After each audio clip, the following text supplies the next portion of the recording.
നമസ്തേ കുട്ടികളെ, ഇന്നിവിടെ ചെയ്യാൻ പോണത് ചക്കക്കൂട്ടാനാണ് കേട്ടോ. നല്ല സ്വാദുള്ള ചക്കക്കൂട്ടാനാണ്. അതിനുവേണ്ടി കുറച്ച് ചക്കച്ചുള നന്നാക്കി കൊണ്ടുവന്നിട്ടുണ്ട്. ഇതേമാതിരി നീളത്തിലാണ് കേട്ടോ ഞാൻ അരിയണത്. അപ്പോൾ ഒരു അവിയൽ ടൈപ്പ് മാതിരിയുള്ള ഒരു കൂട്ടാനാണ് ഉണ്ടാക്കാൻ പോണത്. അപ്പോൾ അതുകൊണ്ട് തന്നെയാണ് നീളത്തിൽ അരിഞ്ഞിരിക്കുന്നത്. ചക്കക്കൂട്ടാൻ വയ്ക്കുമ്പോൾ ചക്കച്ചുള മാത്രമായിട്ട് കൂട്ടാൻ വയ്ക്കാൻ പാടില്ല എന്ന് പറയും. അതിൻ്റെ കൂടെ 2 കുരുവെങ്കിലും ഇടണം, ചക്കക്കുരുവെങ്കിലും ഇടണം എന്നാണ് പറയുക.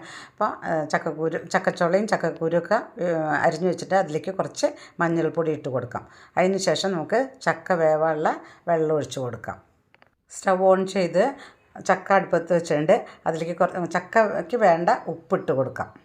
ഉപ്പിട്ട് കൊടുത്ത ശേഷം ഒരു ചക്ക മൂടി വെച്ച് വേവിക്കാം. വേഗം വേവുന്ന ചക്കയാണ് കേട്ടോ. ഒരു 10 നിമിഷത്തിൽ തന്നെ ചക്ക വെന്ത് കിട്ടിയിട്ടുണ്ട്. ഇതിലേക്ക് നമുക്ക് അരച്ച് ചേർക്കേണ്ടത് എന്തൊക്കെയാണെന്ന് നോക്കാം.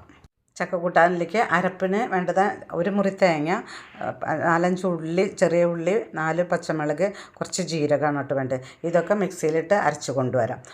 ഇത് നല്ലോണം മയന്ന് അറിയൊന്നും വേണ്ട കേട്ടോ. ഒരു അവിയലിനൊക്കെ അരക്കില്ലേ, അതുമാതിരി ചതച്ചെടുത്താൽ മതി. ഇപ്പോൾ ഇത് അരച്ചിട്ടുണ്ട്. ഇനി നമുക്ക് ചക്കയിലേക്ക് ഇട്ട് കൊടുത്ത് നല്ലോണം ഇളക്കിയെടുക്കാം. അരപ്പും വെന്ത ചക്കയിലേക്ക് ഒഴിച്ച് കൊടുത്ത് നല്ലോണം ചക്കയും അരപ്പും കൂടി നല്ലോണം ഇളക്കി കൊടുക്കാം. അതൊക്കെ കൂടെ ഒന്ന് യോജിക്കട്ടെ.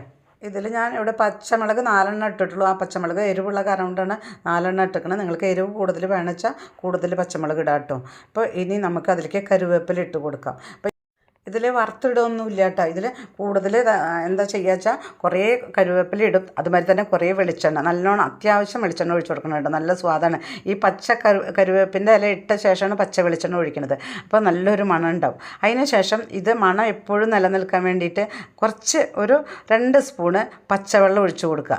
ഏതൊരു പച്ചയായിട്ട് വെളിച്ചെണ്ണ ഒഴിക്കുകയാണെങ്കിലും കൂടി കുറച്ച് വെള്ളം ഒഴിച്ച് കൊടുത്താൽ നല്ല മണം നിലനിൽക്കും. അപ്പോൾ നല്ല ചക്കക്കൂട്ടാൻ റെഡി ആയിട്ടുണ്ട്. കൂട്ടി ഉണ്ണാണ്.